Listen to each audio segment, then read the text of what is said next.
Join us as we unravel the shadows of language and illuminate the path to equality, where the power of words meets the quest for justice. Welcome to Black Girl Infinite Allure, the podcast where we embark on a journey to a beautiful life together. I'm Jay Ebony, and as a Black woman navigating the complexities of lifestyle, relationships, and finances, I'm here to share insights, stories, and inspiration. Let's explore, grow, and thrive together. Enjoy the show.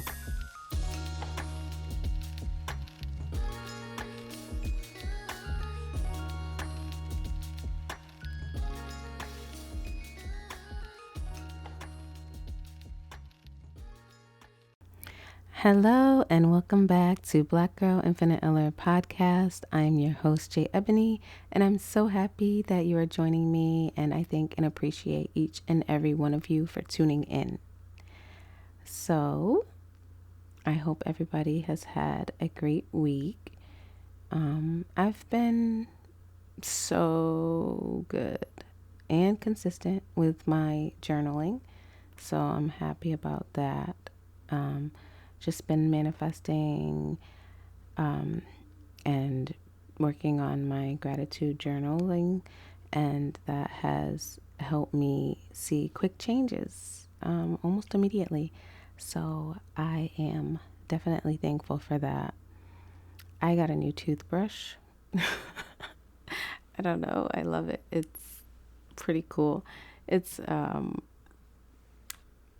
Quip. I don't know if anybody has heard of this, but it's called Quip, and they sell like electric toothbrushes and like the water flossers and regular floss and toothpaste and stuff like that. So I got it years ago, but every 3 months, they send you your brush heads, new brush heads for your toothbrushes. So I liked it because I used to hate going to the store every 3 months to get a new toothbrush. So now I don't have to remember because they send it, and they send, toothpaste if I need it, and then they send batteries with each order. And I got it for my kids too. But they had like a new toothbrush. I had like this, it was like a rose gold one, but they got all types of new ones that are smart brushes. And these ones you can download like the app, and it like tracks your brushing your teeth and floss and stuff like that. I don't know why it was exciting to me, but I wanted to get the smart toothbrush, but when I seen that they had they have like a black one, I wanted that one. So I got that, and it's pretty cool. I like it. I was excited. And we went to a birthday party for my partner's aunt. That was nice. We had a lot of fun there. I seen my brother at work, and we both were confused because we work in the same building, but I never see him. It's very rare because he doesn't have to come into the office. So when I see him, we'll be looking at each other like, what are you doing here? Because we forget that we work with each other. But he was outside walking, and I was taking my walk, and he's like about to leave, and he's like, oh yeah, we'll do lunch tomorrow. And then I didn't hear from him, so I'm pretty sure he probably didn't go to work. So whatever, forget you, John. But anyways, my other brother came to visit for the weekend, so that was nice. And one of the days of work, the night before, we got a group message saying not to report to the building because somebody broke in. So, and they like found them in the vault area, which is weird. And I guess they must have been cutting wires because there was no power in the building. So they're like, work from home if you can, but the VPN might not be working. It was a mess, but it was a nice day to stay home when I thought I had to go into the office, and the VPN didn't work for the first couple hours. So that was interesting. But it was some random guy from like Pennsylvania or something. I don't know why you would pick a state building to break into, but it is what it is. But your girl got a new mic actually halfway through the last episode, and I love it. I'm still trying to figure out how to use it and everything, and using it with different recording software.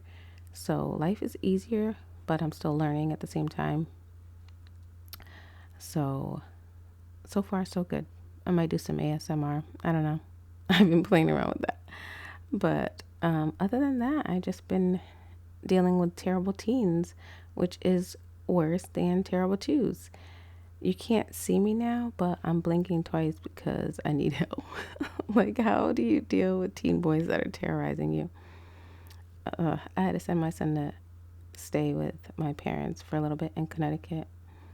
But I did visit them, and later on, we also had a cookout back here in Rhode Island with the family. It was very low key, and then a nice movie night was had with my man and his sister. So it was a really good week, I must say.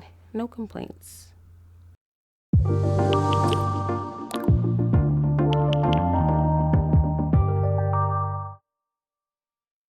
So, in this episode, we will be discussing the origins of black and white symbolism as it relates to language, culture, and inequality.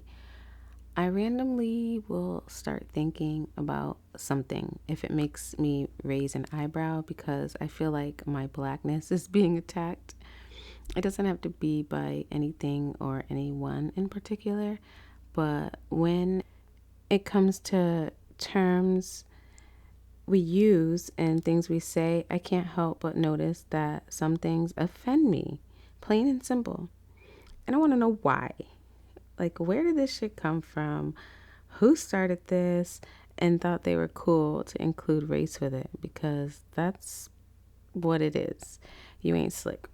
You're actually an op. Okay, so now that I got that off my chest, where exactly did these phrases originate from? We first need to recognize that the negative connotations that are associated with black versus the positive ones associated with the white are deeply rooted in historical and cultural context. There's nothing to back it up, though. It's just there. So, in Western societies and other cultures and religious texts, it's the same damn thing. It's sickening because how did it get like this? Blackness or darkness is correlated with evil, ignorance, negativity, and chaos, amongst other things. Then you have lightness, which is associated with goodness, purity, positive, and divine presence. Then we got black people thrown in the mix of the negativity behind the color black and the way that the word is used. I'm not gonna lie, I was offended when I really thought about this and I said, oh, I need to bring this to the blog and podcast and see if anyone else has thought about this too. So I can't be the only one, but I'm ready to stop saying certain shit because, like, I don't want to take part in it anymore. As soon as I hear something or say something, I'm like, hold up, let me look that up. And because it sounds sus and I want to know where it originated from. But when we talk about the language and idioms, we be saying a lot of shit. I'm just gonna bring up a few of the most popular ones we've probably all heard of, and I'll explain a few of the ones I've discussed here with my trusty AI friend ChatGPT. So a semi-short list of ones I can think of off the top are black market, white versus black magic, white lies, white hat, black sheep, blacklist, black ball, black hole, black Monday, white night, white Christmas. Some may be innocent, but that's what comes to mind. However, even the ones that are innocent still depict white as good and pure and black as negative. So let's get into a few of them. White magic, for instance, is considered the supernatural practice or power that consists of benevolent use. The spells are considered to consist of healing, love protection, and all ethical practices for the greater good. Then look at what is called black magic.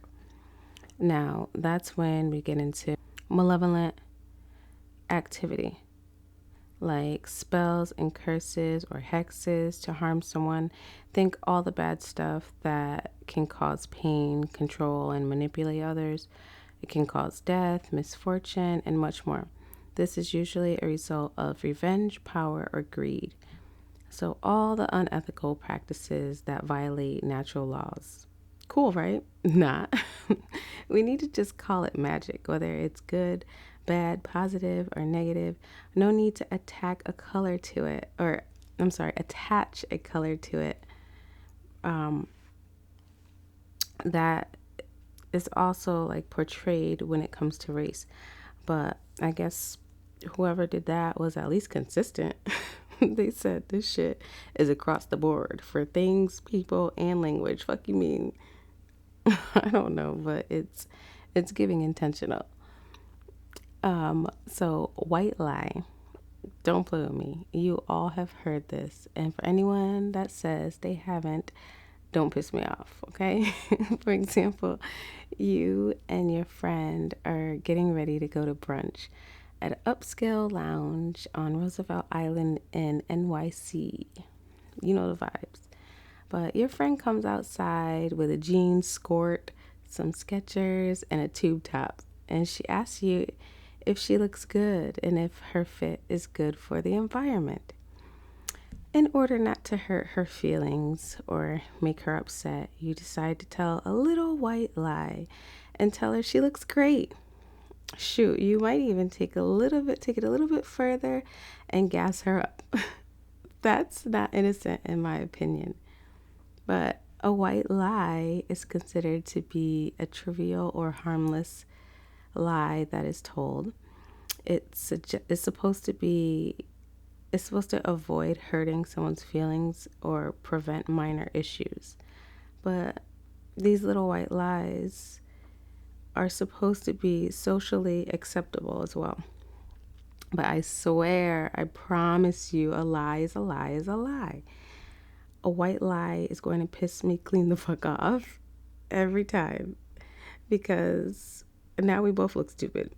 What happens if some guy she's talking to at the lounge or somewhere came up to her and said, "You're beautiful, and I'd cash app you a stack right now just because, but I'm repulsed by your tube top, skirt, and Skechers."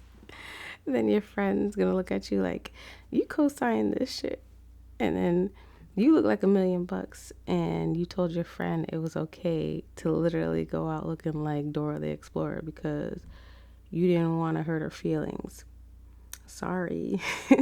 This story is extreme, but a white lie, black lie, blue lie is still a lie. I mean, let's stop trying to add the word white to stuff to make it pure and acceptable. It's annoying. So another one is Black Monday. On Google, I saw a few uninteresting things about Black Monday. I've heard of it before and I didn't know what it was. I just wanted to make sure. But I learned about a few negative events that took place. These things were the stock market crash in 1987, a massacre in Dublin in 1209, a battle in Ireland in 1689, and some other battle in 1360. It's just negative stuff for the Black Monday. And very quickly, the black market is typically somewhere you buy illegal goods or services. The dark web has content and services that is often illegal and dangerous. And those things are correlated with black and dark or whatever. But also you have terms like the black sheep, which is like the outcast of the family or the group. Some more quick examples are to be blacklisted or blackballed, which means, of course, you were banned, shunned, or excluded from something. A black hole is a big, scary bunch of unknown shit. It's never a good thing. Or it could be the legit black hole, like in space or a portal. Scary, right? But I wouldn't want it. But when we hear white hat, we think of, oh, let me put on my white hat and be all ethical and shit. Did you did you know that there are even white hackers that are ethical and they use their skills to improve security and prevent malicious attacks, among so much more. But the malicious hackers, guess what they're called? Black hackers. I just learned about this while I was writing this episode, so the plot thickens. But it's like, I know when I figured this stuff, but I didn't know that they had those phrases for some of these things too. It's literally everything. Then you have ones like White Christmas or White Night. Christmas, I'm not tripping over because I would like to believe we're talking about the snow, which happens to be white. Cool. I'm not mad at that. This is okay. White Knight definitely has the same connotations where we've been discussing. Where you hear this, you think of being saved or someone coming to your aid. Like, oh my God, my white knight has come to save me. Goofy. But so these idioms and so many more are used throughout our language. You see how many you could come up with and let me know. Sadly, due to the language that we use in this way, many people of African descent, especially in the U.S., experience prejudice and discrimination because of the color of their skin. But this opens doors to social inequality and racism. Symbolism is extended to social structures and racial dynamics. And it just reinforces blackness with negative stereotypes, inferiority, and negativity. So the impact on this perception is that it's pervasive, point blank, period. Subtly influences and perceives groups as individuals, and real world interactions and opportunities are affected by stereotypes and unconscious biases. So people are unwillingly or unknowingly at least taking part, and we gotta stop it. But what can we do as people? We gotta change the perspective some way, somehow. I wish I had all the answers. However, over time, awareness has shifted upward. So it's going in the right direction, and efforts are being made to challenge stereotypes and promote equality and inclusivity. But we must continue to include extensive and ongoing structural changes. So keep the education going regarding this, give awareness to dismantle this deeply ingrained cultural association. So do your part, okay? Especially white people. Y'all gotta help dismantle this along with so many other things, but I can only cover one thing at a time. And this was it today, okay?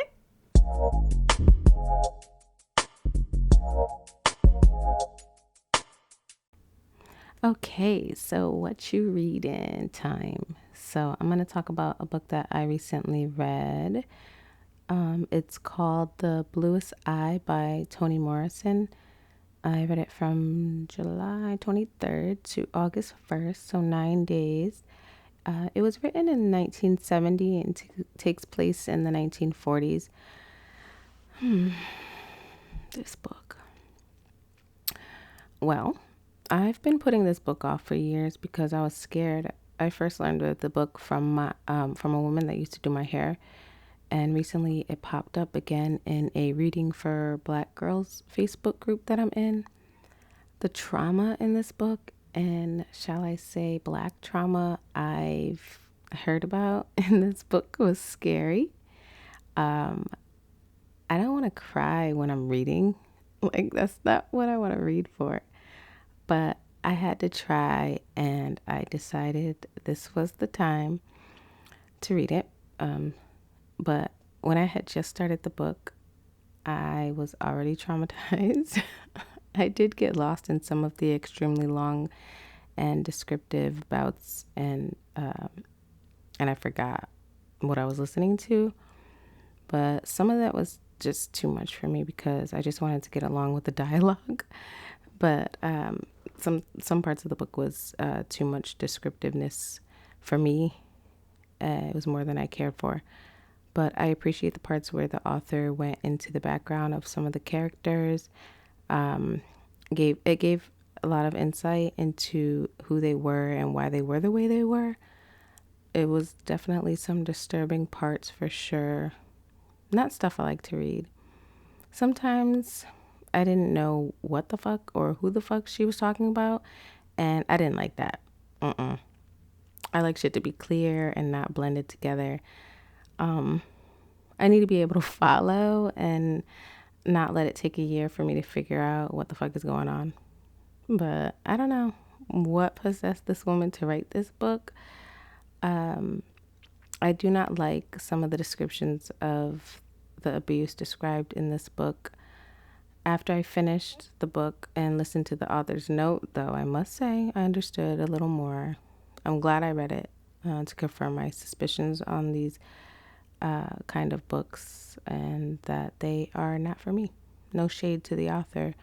The writing was great and the book is good. However, these kinds of topics I want to stay away from. It's worth a read nonetheless. I still give it a rating of 8 out of 10.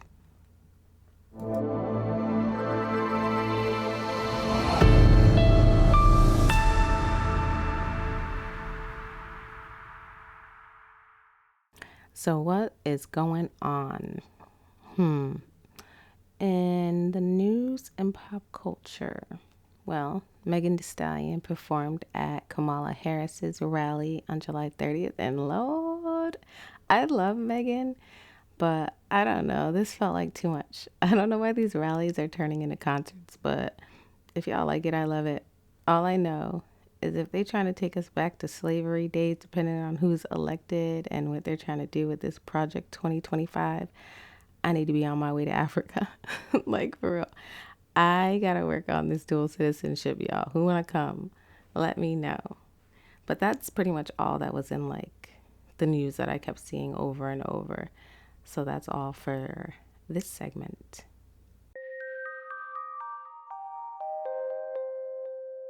Okay, so last but not least, I want to make sure I leave y'all with the infinite alert tip of the day, and that is to embrace positive self identity. So take a moment today to reflect on the language that you use when thinking about yourself and others. So also challenge any negative stereotypes or associations you might have internalized and replace them with affirmations that celebrate your unique identity and heritage. Surround yourself with positive representations and reminders of your worth. And remember, self care starts with self love and embracing the beauty in all aspects of who you are. Okay? So remember that. And please come back next week because in next week's episode, it's going to be about relationships and relationship quarrels. You don't want to miss it. So, all in all, stay well, be good, and take care of yourselves. If you've enjoyed this podcast, please take a moment to like, share, and leave a review. It greatly supports our growth. I'm dedicated to expanding our community of like-minded individuals who pursue boundless beauty in every aspect of life. Take care, and let's keep reaching for infinite allure together. Until next time.